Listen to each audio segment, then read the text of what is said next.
Kemarin lusa, ibu dari kenalan saya mengeluh dan mengamuk karena harga beras yang naik melonjak tinggi. Dan dia debatin tuh semua ibu-ibu di warung. Diprovokasilah semua emak-emak yang ada di sana dengan statement khas emak-emak yang sering termakan hoax dari grup WA keluarga.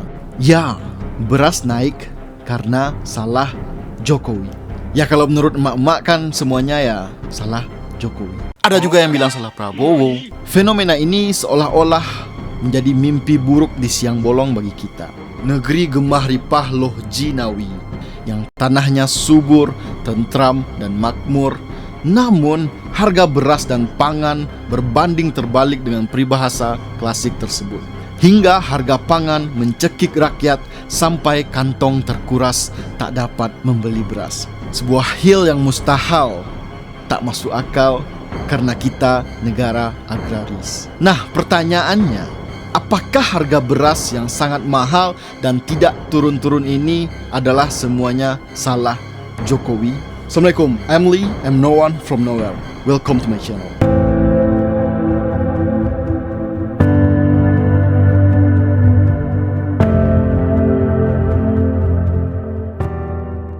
Jadi apakah harga beras sangat tinggi adalah karena kesalahan Jokowi?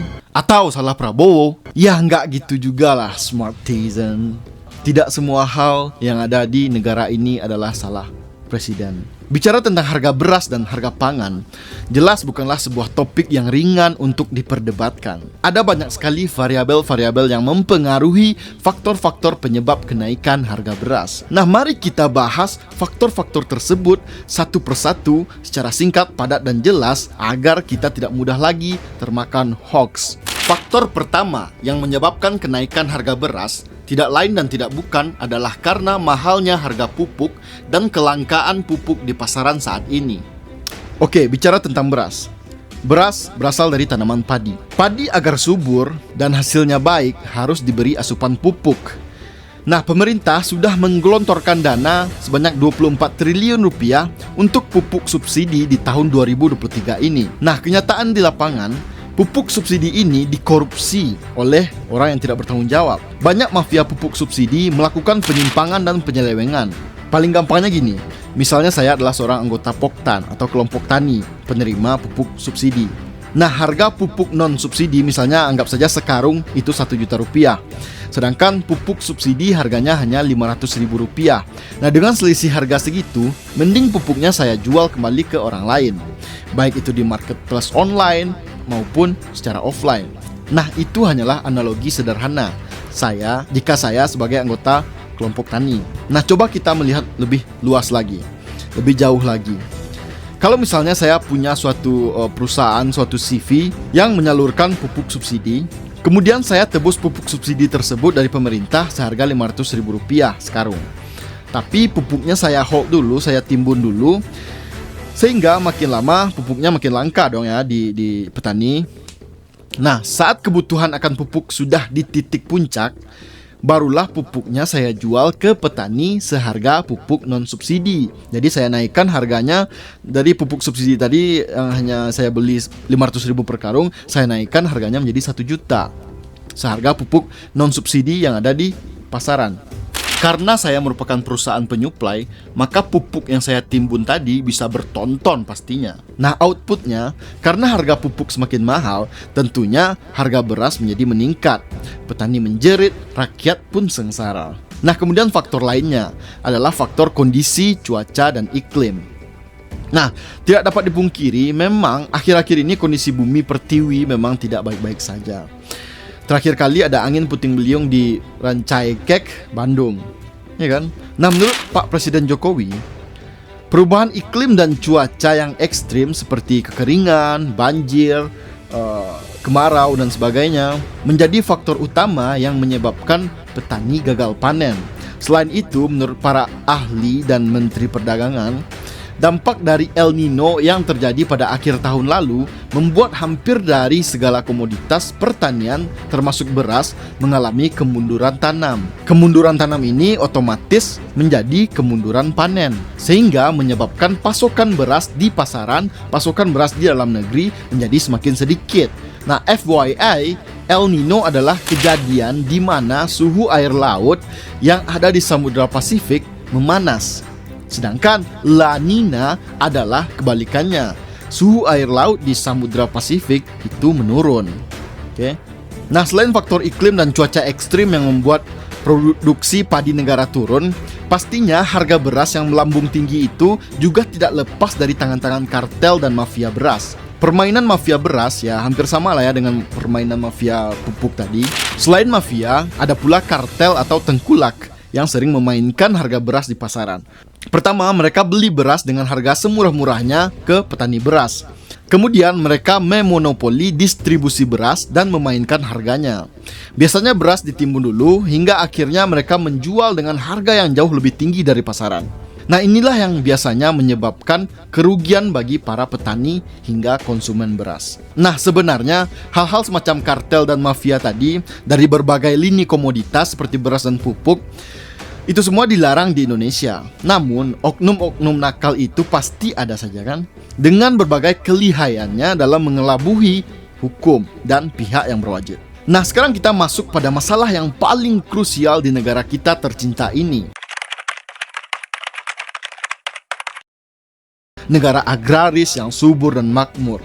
Kenyataannya tidak bisa menyediakan produksi beras yang cukup untuk didistribusikan di dalam negeri sendiri. Kegagalan swasembada pangan dari negara yang selalu diglorifikasi sebagai negara agraris terbesar di Asia Tenggara ini, apalagi krisis regenerasi dari petani tua ke petani muda di Indonesia, menjadi sebuah tantangan tak berujung.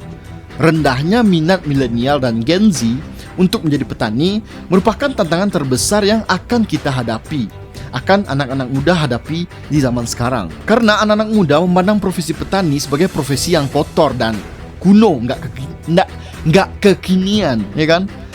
Profesi petani hanya dipandang sebelah mata. Nah, kita tidak bisa menyalahkan secara penuh ke generasi muda saja. Generasi tuanya pun sebagian besar juga tidak mau anaknya menjadi petani. Semua karena seragam, prestis, dan kemapanan semu. Nah, sebenarnya ini juga adalah sebuah PR besar untuk generasi kita ke depannya, tentang bagaimana cara mengembalikan marwah petani agar anak muda kita semakin tertarik untuk menjadi petani. Baik itu mungkin dengan digitalisasi, inovasi, dan integrasi dengan teknologi. Ya, kalau tidak begitu ya anak cucu kita nggak akan bisa makan di masa depan. Camkan itu buat kalian para Gen Z yang biasanya sering menghina profesi petani di TikTok. Nggak ada petani nggak makan kalian Gen Z. Silahkan rebus batu dan kerikil untuk makan siang gratis kalian wahai Gen Z.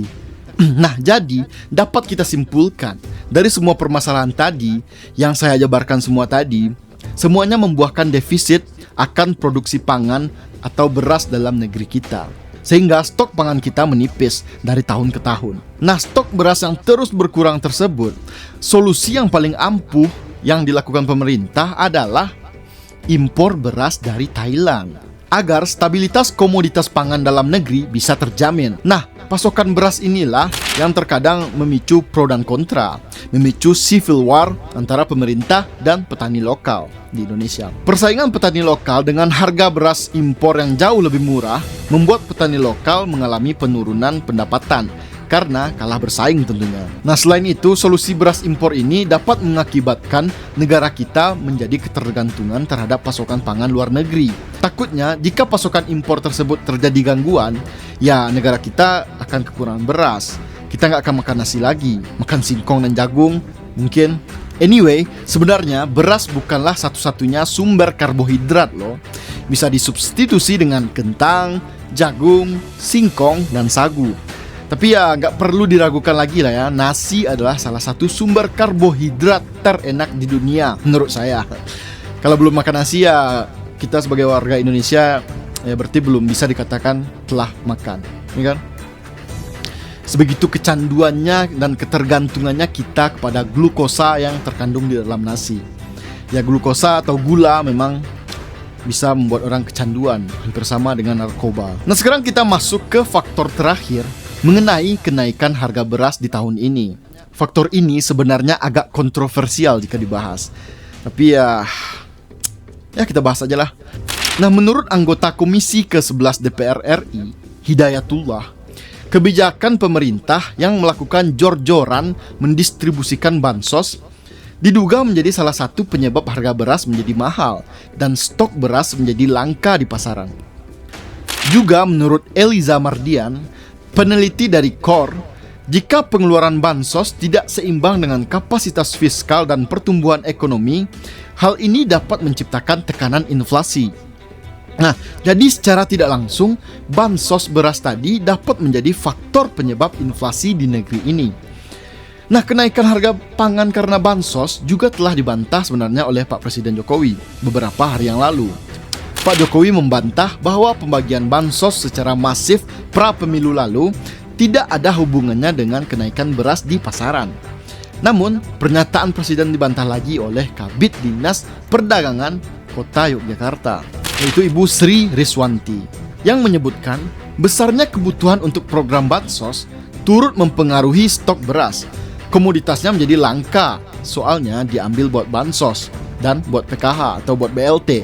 Nah, pernyataan Pemkot Yogyakarta ini juga dibenarkan oleh Direktur Center of Economic and Law, Selios, yaitu Bapak Bima Yudhistira. Nah, silahkan kalian simpulkan sendiri dan nilai sendiri tentang pro kontra bansos yang digelontorkan oleh Presiden pra-pemilu lalu. Mari tulis kesimpulan Anda di kolom komentar di bawah ini. Mari kita diskusikan dan perdebatkan hal ini. Nah, jadi itulah faktor-faktor yang menjadi indikator utama kenaikan harga beras di pasaran saat ini. Jadi mari kita sama-sama berharap agar kelangkaan stok beras dan harga beras di negara Wakanda yang melonjak tinggi dapat stabil kembali. Ya, memang di negara Wakanda yang dari tadi kita bahas memang banyak sekali masalahnya, mulai dari ekonomi, politik, sosial, dan lain-lain. Nah, semoga Bapak Jokowi KW, Presiden Wakanda, Jokowi KW yang ini ya, bukan Jokowi Dodo, bisa menyelesaikan permasalahan tersebut di akhir jabatannya. Presiden negeri Wakanda kan Jokowi KW, bukan Jokowi Dodo. Kalau Jokowi Dodo kan Presiden Indonesia. Indonesia mah semuanya stabil, aman, dan terkendali. So, jika kamu ingin harga pangan menurun drastis, silahkan like video ini dan subscribe channel saya, serta share video ini ke teman, keluarga, kolega kamu, agar kita semua menjadi lebih pintar dan punya uang banyak untuk membeli beras.